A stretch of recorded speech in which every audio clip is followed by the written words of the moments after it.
presentation. I want to thank you for all for joining us. Very proud to have Will, am I pronouncing this right? Will Maya? Yep, that's right. Mm-hmm. Will Maya joining us. He received a grant from the Bureau of Indian Education from the Native Language Immersion Grant Program last year and completed some work with tribal communities on language preservation and language and immersion programs. And so he's graciously agreed to join us this afternoon and present some of his findings and recommendations today. So without further ado, Will, I'll turn it over to you. Great. Thank you, Spike. And thank you also, Francis, for helping out on this presentation, at least being in there in spirit. And I also want to thank Maureen Lesky from BIE as well. You guys were a great team to work with over the course of the last couple of years on this project. And the Language Conservancy was very proud to be a part of it. And hopefully we can contribute in some meaningful way to the whole language issue and move forward in a positive way. So this presentation is a review of the assessment of about 30 plus schools in the Northern Plains region over the course of 2018 and 2019, looking specifically at their language programs, trying to figure out what some of the strengths and weaknesses were for those language programs at those schools, and trying to figure out some ways to move forward based on specific recommendations and criteria. And I would say that the findings were very, very interesting, and we hope are a step in the right direction in terms of new policies, procedures, perhaps funding and other kinds of things for these schools. So as I said, we're going to go through a few things here. Let me just move these slides here. We can get this going. The agenda for this talk is just basically we're going to review a little bit about the Language Conservancy, just so people know about where we are and what we do as a nonprofit organization. We'll talk a little bit about the study itself and some of the data points and the metrics that we used. We'll look at some of the findings of the data, specifically perhaps what some of the barriers were for the overall schools, the kinds of patterns we saw throughout that study period, and then basically some suggestions based on the data for basically best practices for schools seeking to improve their language programs. We also will look specifically at one particular case study and look at some of the strengths of that particular school system and see what we can do perhaps to try to emulate some of those best practices. Finally, and this wasn't actually discussed in the study specifically because this was a pre-COVID study, we also thought it would be useful to add some basically some best practice. If we were to do the study today in this COVID period, we would have added these particular recommendations as well in terms of working with language in COVID. So I think that might be interesting for the participants. And finally, we're just going to show the conclusion, of course, the link to the study itself, in case you wanted to delve into it in a little more fine-grained detail. So Language Conservancy began in 2005. We partner with dozens of other organizations, language organizations. We work with over 40 languages all over the US and Canada and Australia. And we're proud to work and serve community tribal members, over 600,000, over 40,000 students, and over 100 different school systems. And we really are interested in creating capacity in communities, supporting the development of skills that are needed to maintain languages moving forward. We see ourselves really as a provider of technical support, trying to create a bridge between generations, between the elders, speakers, and the young people trying to learn their language, and making sure that they have the resources to be successful in their quest for language, and working closely with communities to create those kind of partnerships. Currently in the United States, Language Conservancy works with approximately 25 languages, many in the Northern Plains, some in the Southwest. Of course, we work quite a bit in Canada as well. And Again, there's many kinds of services that Language Conservancy is involved with, including some of the development of summer institutes, other teacher training programs, and summer and language weekends, and many other kinds of events that happen throughout the thing. I think there's over 100 different events that we're involved in throughout the year. So there's quite a few things going on. Of course, Language Conservancy has also helped communities create materials, including things like textbooks and reference materials, CDs, audio series, picture books, summer institutes, mobile apps. Overall, Language Conservancy helps communities with over 300 different titles of print materials and approximately 30 to 40 different apps across a range of different types. There's a lot of technology that we're able to bring to the table for communities, including things like developing dictionaries quickly into mobile apps, using some apps that have augmented reality to make the books actually become interactive. That is, they can use the phone to look at the books and it'll read the words off the page, and other very cutting edge technologies. Language Conservancy, in this case, let me just take a step back. In this particular study, we were asked to look at 39 BIE schools. 6 of them were BIE operated directly, and 33 were tribally controlled. They ranged from as far east as the Upper Peninsula of Michigan to as far west as Idaho. And so we had a wide variety of schools. Some of them were on the smaller side, some of them in urban settings, some of them in rural settings. Some of them were larger school systems. And so we saw a wide variety of school types. And in the study we're talking about, as it was eventually published, was titled the Native Language Study, NLS.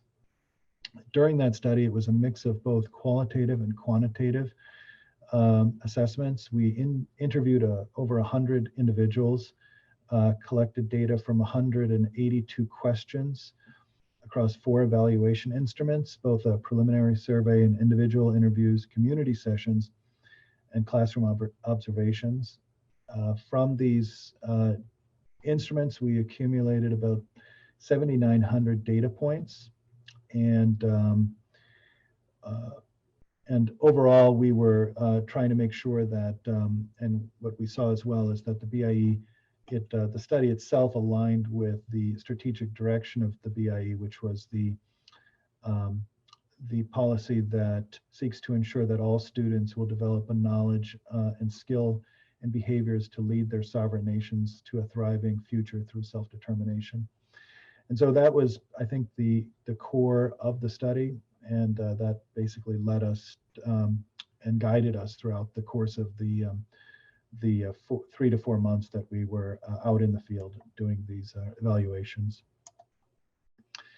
The languages that we worked with, Arapaho, Arikara, Cheyenne, Hidatsa, Lakota, Mandan, Menominee, Meskwaki, Ojibwe, Oneida, Potawatomi, Salish, Santee Dakota, Shoshone, and Yankton Dakota represented a wide variety of languages, obviously, and across numerous language families. There was a wide, I would say, mixture of successes within those schools working with those languages. It certainly did not represent all of the languages and all of the programs, but I think we got a very good sample set overall within those 39 schools. I think it's also important to remember that there's been a lot of additional studies that have been done in the past as well, linking the idea of teaching language as well with the improvement in other areas. So there was a lot of kind of a literature review that we did in preparing for this study. And in particular, we were able to basically cite some ideas that school systems that did teach language well. They were, in this case, a quote from from a particular study from Thompson and Colliers, indicated that it was, quote, the most powerful predictor of academic success when students learned their heritage language. And so we were very much hoping to see some of that in these studies, and see if this particular literature was going to bear some of that out. It's also important to remember that there are other studies that have shown that, including the one the National Center for Educational Statistics showed in their 2015 report, the NIES report, that only 28% of fourth grade students and 43% of eighth grade students attending BIE schools reported knowing a lot about their heritage. So on the other side, we saw some literature citing that there was perhaps not enough student acknowledgement of the of heritage in their programs. Also, during this study, we met and interviewed 92 different individuals. They represented a wide variety of types, including teachers and principals, superintendents, administrators, students, tribal leaders, elders, parents, guardians, school board members, and grant writers. And that, again, we tried to get a wide sampling of the different stakeholders involved in this particular topic. And of course, each of the different stakeholders had a different role in the delivery and consumption of language, whether as parents or students or as school board or school members. And so we wanted to take all of those opinions into account. I would also just add as well that each of the stakeholder groups played a important role in creating a self-determined language revitalization program that was culturally relevant. I know there was a lot of that in the report, and I think that those people that chose to provide feedback in the report, we have many quotes in the report that you're welcome to read, indicated that they were overall very much involved in language and wanted to have their voice heard. And again, briefly, just the site visits generated about 7,900 data points. Of that, 4,400 were for classroom observations. Some of them were from interviews, the 2,700. Other ones were from preliminary surveys where we sent out ahead of time.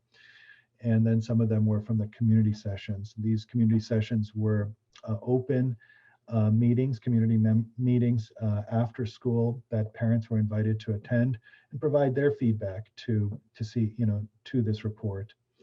And many of their opinions are also listed in the report. As I mentioned before, language, there's strong indicators of the link between language learning and success in the classroom. And we wanted to see if some of those linkages were being found in this particular program. And we spent a lot of time in the questionnaire trying to also see if that was the case. As I said, multiple studies have indicated that students enrolled in immersion programs, for example, demonstrated consistently higher test scores, reading comprehension, self-esteem, as well as improvements in their comprehension of other subject areas like arithmetic and sciences. And that's borne out in studies of Armstrong and Roger, Cade, Marsh, Howe, and Kong. And all of that literature and literature review is available in the study as well. So you're welcome to read through that to get some of those really great references for your own needs and your own schools if you need some of that, some of those references.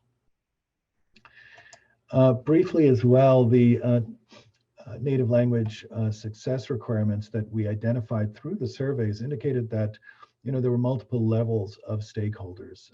Each of them played an important role in the overall success or relative success of each of the schools. And I guess just starting at the highest level, you have the highest federal, state, and BIE level, where they, of course, each of these agencies are doing the best and whatever they can in their power to support languages, and they have a certain role that they can play, of course, in this in the success of language learning.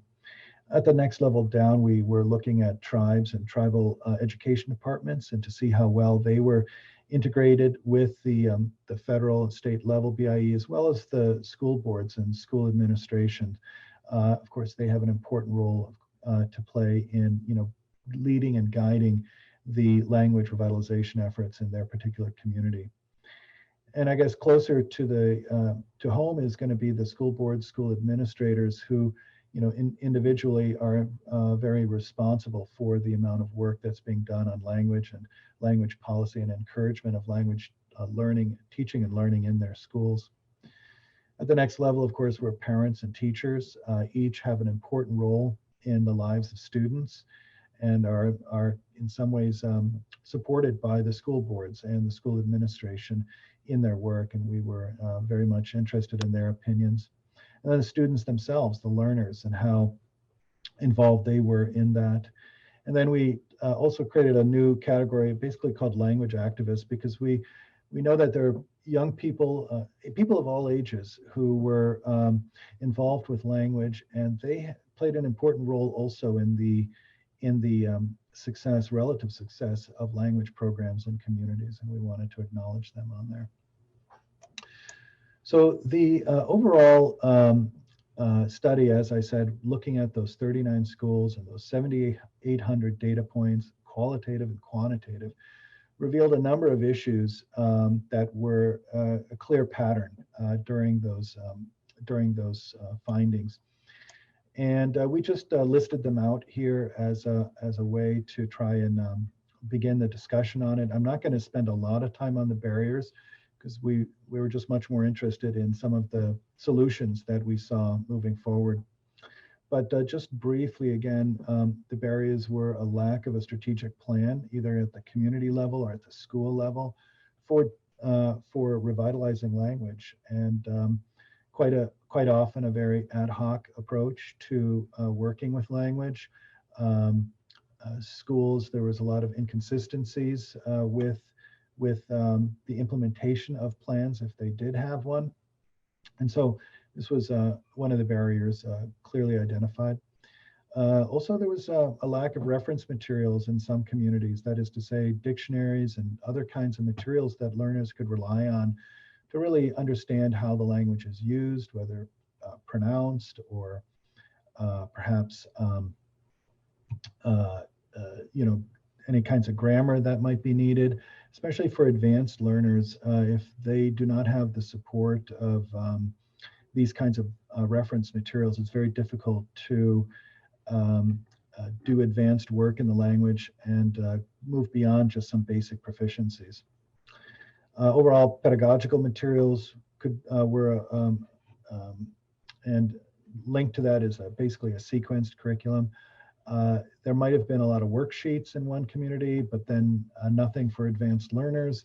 And so we're seeing a real lack of materials that were sequenced and available to teachers. And teachers often complained that they had to spend a lot of time developing their own materials, and of course did not have adequate training or support for that, and were expected to teach at the same time. We saw a lot of issues with teacher effectiveness, whether that is partly with behavioral issues or other kinds of things going on, but overall not a lot of modern language teaching methodologies being utilized there. And so that was another issue that came up. Finally, lack of teacher training programs.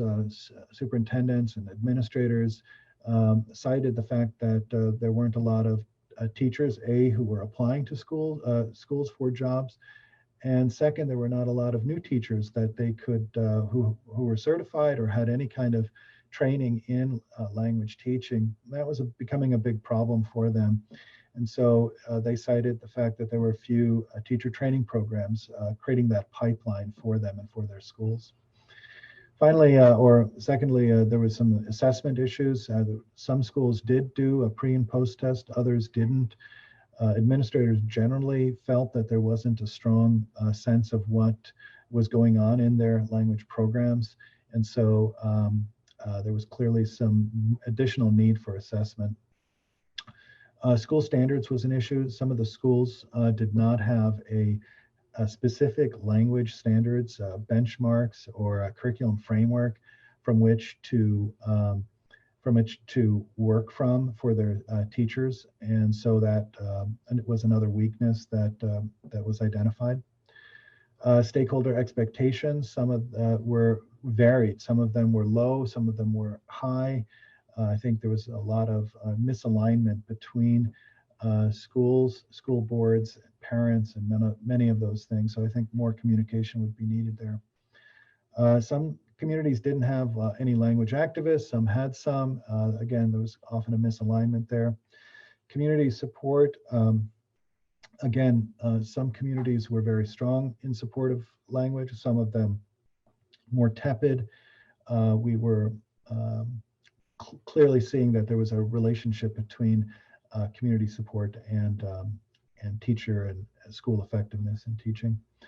I think there was another area was public relations as well, where not a lot of communication was being done in terms of language and support for language, either from the school or from others. So I think there was a great need still there that to get things done. And others finally cited funding as a main issue, schools saying that they had to cut some of their programs and cut some of their language programs because of needing to work on STEM issues or English language or other kinds of things, and overall funding seemed to be a major issue. I'm just going to go briefly into 3 or 4 of these, just so we have a quick overview of them again, but I don't want to dwell on them too much at this point. So just briefly from the last list, just going into that, fewer than half the teachers surveyed received textbooks or curricular material. So that was one thing we identified. As I mentioned, many teachers were forced to create their own curriculum, a time-consuming task. Many of the existing materials were outdated, linguistically inaccurate, or failed to address the needs of beginner learners, and I would say also advanced learners. And again, many schools didn't have the critical reference materials such as dictionaries and grammars that they needed. There was a quote, just that one language program coordinator just didn't feel like there were any specific goals or no curriculum, and I think that was a major aspect of the program. Another of the challenges, as I mentioned, was that teachers and teacher training. This is actually a very good school in Wounded Knee District School that was doing quite well, but I would say that there were many reports of teachers lacking fluency or poor understanding of curricular materials. There was also, interestingly, some fluent speakers lacked the opportunity to become accredited in their languages. And as I mentioned before, language programs were struggling to find qualified faculty for their programs. Another issue, as I mentioned, was either assessment or standardized testing. Teachers were having a difficult time balancing time devoted to language learning and other subject areas, and there was that issue. So there was testing, and the pressures from other kinds of responsibilities in the school were really playing a role in the effectiveness of the different language programs. So after we took all this data into account and all the feedback, we divided that up into different areas. And essentially, we came up with this rubric that stated it's a holistic understanding of the factors that lead to student fluency or success in language. And they include an idea of at the top, you see an orange strategic curriculum or a strategic plan. If a plan is in place and communities are following the plan, then a lot of things can happen. And we saw communities that did have a plan or a strategic plan and were following it have a higher success rate overall. When that was coupled with materials that were available to them in the classroom, then also we saw a very strong success rate. Coupled again with a strong set of teachers and teacher training programs and other kinds of things that are needed, that also indicated strong student fluency. Coupled together with funding, where whether tribal education programs or schools were able to get the adequate funding they needed to beef up their programs, hire more teachers, get more curriculum, do more activities. All of that also contributed significantly to student fluency. And finally, when also the community was involved and supportive of school efforts, supportive of their students and parents, and encouraging of language overall, we saw a strong indicator of that towards student fluency. And again, these are just another brief insight into that some of the sequence curriculum was also involved textbooks, supplementary materials, assessment, storybooks, grammar books, podcast songs, television programs. Teachers who were trained in second language pedagogy and had access to professional development, those were the ones that seemed to have the better success rate. And of course, funding and community support, as I mentioned already. And essentially, when schools were not had, we were able to use this rubric to evaluate each of the school's strengths and weaknesses in each of these departments. And as I said, we've worked with about 39 schools, and I think about 25 of those were evaluated in this rubric. And each of them we were color coding as green, red, or yellow, not indicated here, but where they may need more support.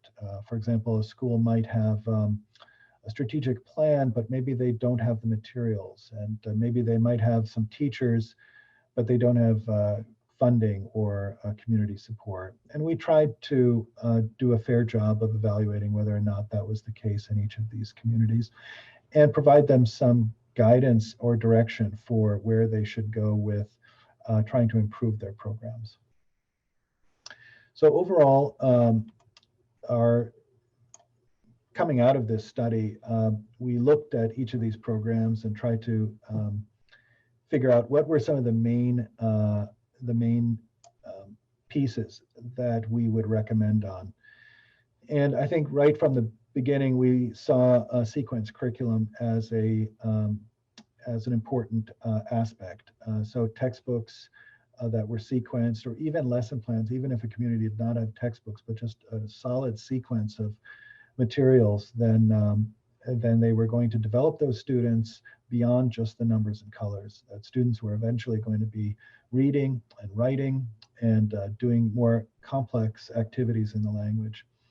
Coupled with other kinds of materials, storybooks, dictionaries, multimedia resources, students were beginning in those programs tended to have more success. And again, most of those that had those programs of sequence curriculum were really trying to use the basic sequence rubric, where a beginner would have an understanding of basic writing and sounds, familiarity with everyday expressions, moving on to elementary, where there was a use of sentences and common expressions, communicating simple tasks, describing themselves and their surroundings, moving on to the intermediate level, where they had an understanding of a basic conversation, the main ideas of a complex text. They could write simple paragraphs, converse comfortably with native speakers, understand, and then moving on to advanced, where they would eventually understand complex conversations, writing, express ideas fluently and spontaneously in conversation and writing. So schools that utilize this basic approach were having more success with their language programs. And just briefly, as some of the feedback that we received, one respondent wrote that the formal teaching materials are needed to create a strong curriculum with gradual progression improvement in the target language. self-made resources or materials are not enough. And also, only 39% of respondents said their materials were adequate to attain their program goals. So I think that says a lot about this particular aspect. I just want to also briefly mention that there was other important support materials beyond textbooks that were being utilized: puzzle books, picture books, cartoon series, YouTubes, flashcards and posters, and all of that was an indicator of success across all the different schools that we saw when they were utilizing those types of programs. And again, just to remind that those worksheets were not enough in that, but really a robust set of materials seemed to be the attitude and the way towards getting towards that goal. And in one school, I just wanted to share a little video here of a young girl who was involved is in a program learning language and moving very quickly. This is a first or a second grader, and she's already reading in the target language. In this case, it's Lakota. And I hope everyone can hear it, but it's there's a little background noise, but she's reading this text right here across the top all the way down the page. So let's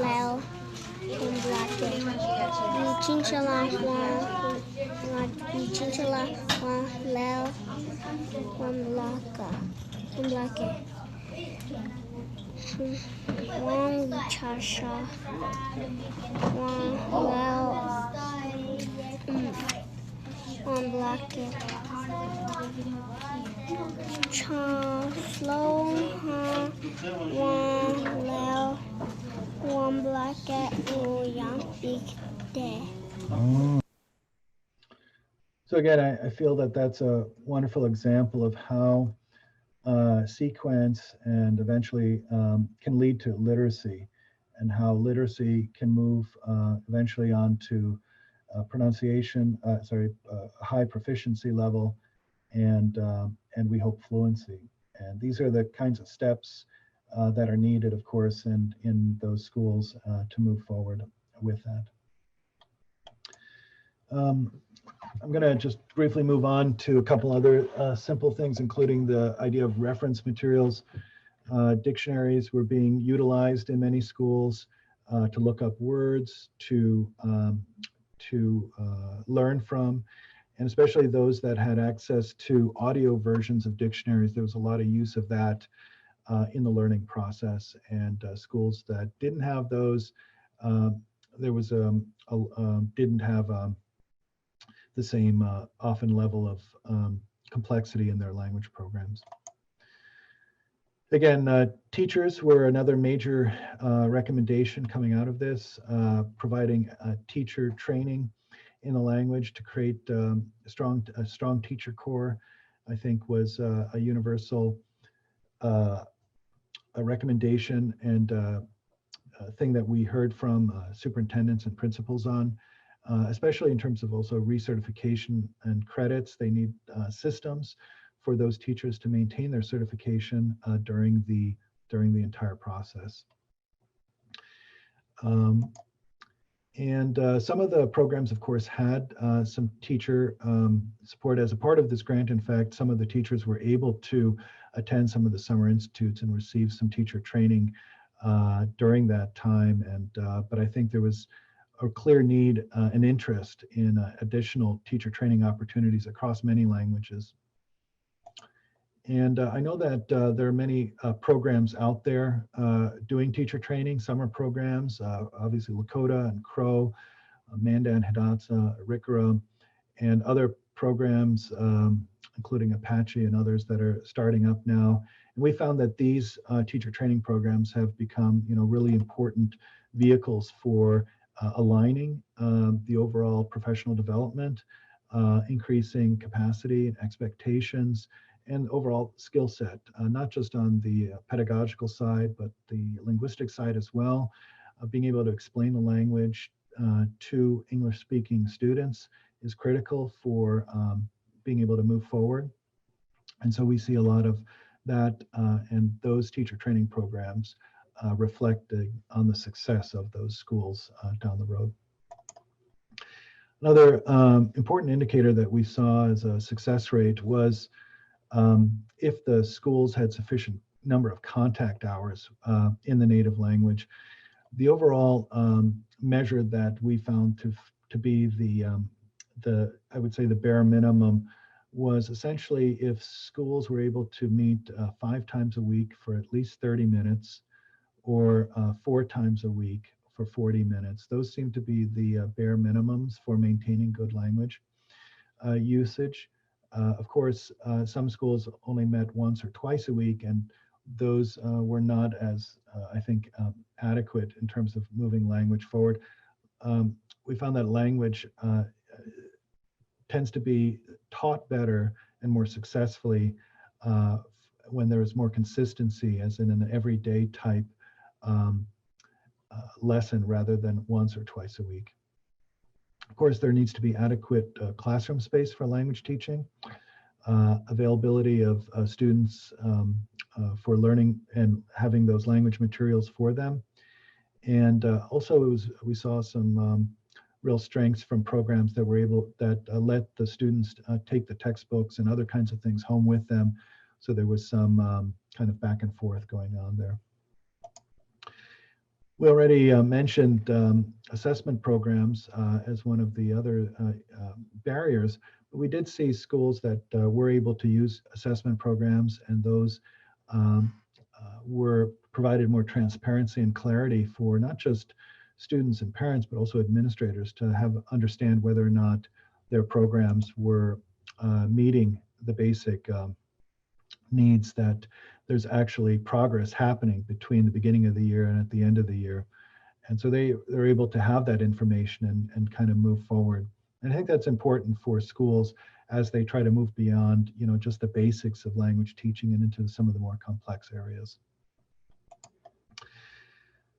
Finally, some of the other suggestions we saw emerging out of this entire study was more support being needed for communities as well, whether it's more opportunities for them to participate in things like language weekends and language summer institutes.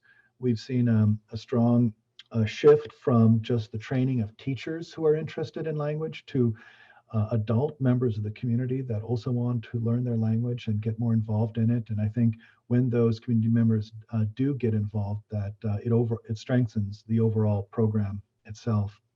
And so one of the recommendations coming out of this was providing more opportunities for them, professional development for teachers, but also training for adults and other events to celebrate language in the community. Also inviting elders to help in the creation of language materials, we found really strengthened those bonds with the school and also the language community events as well. Some communities have done larger projects in terms of their language, including a cartoon series, and others are doing other kinds of programs as well. And I think overall that they serve as a great role model for, showcasing how important language is to them and how it should be for their children and grandchildren. And overall, we see a strong interest in elders and in community members trying to maintain the language for their children and grandchildren. And that is, when that happens, I think the children and grandchildren really see that as an important motivator for their own individual learning. So as I mentioned, we took all of these recommendations and factors and created a kind of an action plan for each of the different schools, having them look at different things. And this is just an example, but for example, a school might need more materials in the red, but they're doing fine with teachers and strategic curriculum in the green. And then maybe the community and funding is right there in the middle in the yellow. And so this was the basic rubric and report that we were able to provide to those schools. And so these are just some of the examples of those particular reports and assessments. As you can see, they vary across the different setup. I'm not going to go into any specific school here on this report, but I did just want to let you know that we tried to do a good and fair job in terms of the assessment of them. I did want to just briefly go into one of the, I would say, example schools that we thought did a great job in their work and provide some of the best practices for the things that were going on there. So in particular at the Standing Rock Community High School, we saw 2 full-time language instructors, each with an associate's degree in the teaching of the language, which was unique.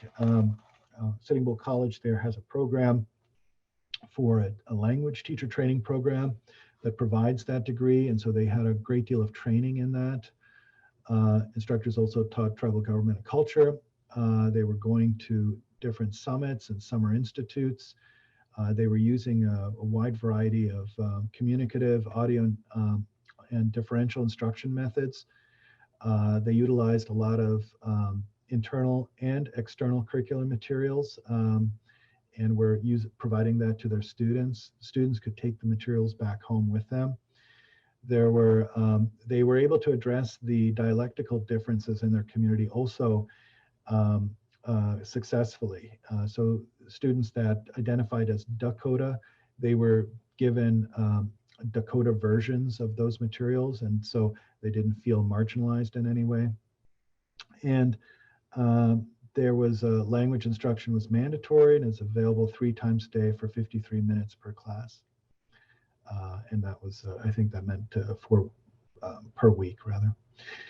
There was a student proficiency assessment provided by the Standing Rock Sioux Tribe language department. So that was an education department. So they were involved at it at a higher level. And there was a lot of concern among about parent support and in-classroom language instruction. And we saw a lot of classrooms decorated with posters, student projects, culturally significant materials, desks arranged in a horseshoe or horn pattern, a discussion in the classroom focused on Native-related or Lakota-specific issues and topics. And one classroom observer noted that the environment feels very loving and supportive of the language. And when I think that happens, students feel that, and over the long term, there's a lot of success that is happening in those classrooms. And so they, clearly got a score that reflected that, but there was also some short-term action plans for them, what they can do to improve, invite more students, fluent speakers into the classroom, language activists in the classroom, create a community night that is open to community members to learn the language. There are a few recommendations we were able to give them there, including over the long term, creating new materials for their target dialects and address long-term community issues concerning their dialectical variation, and try to do also some based on community meetings and develop materials and language programs that are sensitive to that variation. So that was a brief overview of the study itself, the barriers, the overall recommendations, and hopefully some positive steps, concrete recommendations for moving forward. And as I mentioned in the beginning, we also wanted to address some of the issues that, had we known about the COVID situation, or had the COVID situation happened during the time of the study, we would have also wanted to include some of the other issues for mitigating the COVID issue, but also trying to maintain language learning in the time of distance learning. And so we wanted to also add some recommendations for how language programs can continue to be successful in this COVID era. Hopefully ending soon, of course, but at the same time, still relevant. So basically, we would suggest that obviously there's the hybrid classroom and the use of digital resources as being key to that. And how do you then integrate those digital resources into language teaching? And so some of the solutions that we saw happening in the community are things like turning those Summer Institute programs into virtual Summer Institute programs. We saw numerous Summer Institutes move into an online setting. This, I'm just going to give a brief example of one of the courses here. This was a phenomenal. As a capital. It'll be a vowel. Judy, do you see that? How about everybody else? I'm still missing a couple of people. I'm missing Susan, who had to run out for something. Who else am I missing here? Let's see. Lynn, Alice, Val, Hoka. Which letter is it on? Because you don't have any stress mark in there. Hoka. Hoka. Do you see it's letters? It's going to be numbers 4, 5, 6, 7, and 8, I believe, is where the stresses are on your keyboard. Hoka. It's been easier for me to type the vowel and then type the question mark after. Okay. Type the vowel and then type the question mark. Thanks. Good deal. Okay. So Come here. Was of a phonology course, and of course they varied across. I think there was dozens of different courses that were taught in the different languages, but we saw at least that as a way of engaging learners, both adult learners and teachers during that period. Also, we saw an increase in some of these things called language weekends, where students would come together.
Language weekends, they utilized some really interesting technology where they were using Google Sheets to do some interactive exercises with the entire Zoom class. So different people, using like interactive Google Docs to manipulate words and fill in the blanks and do all of that. And it's fantastic when there's a great linking of those kinds of technologies. Here we see another one using the same basic approach for Crow, and a lot of people involved with that.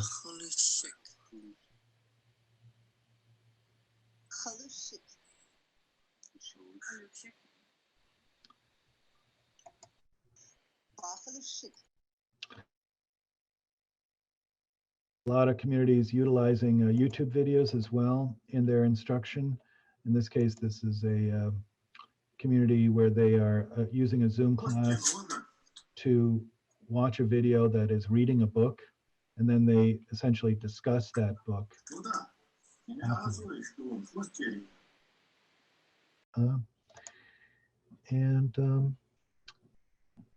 Great. Well, again, thank you all for being part of this presentation. If you need copies of the slides, or anything like that, we're happy to share it. Just email us. And again, the report itself is available on bie-languages.org.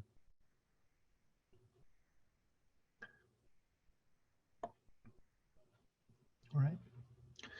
Well, I think there's going to be another break here, and or another link that you'll all get for the next program.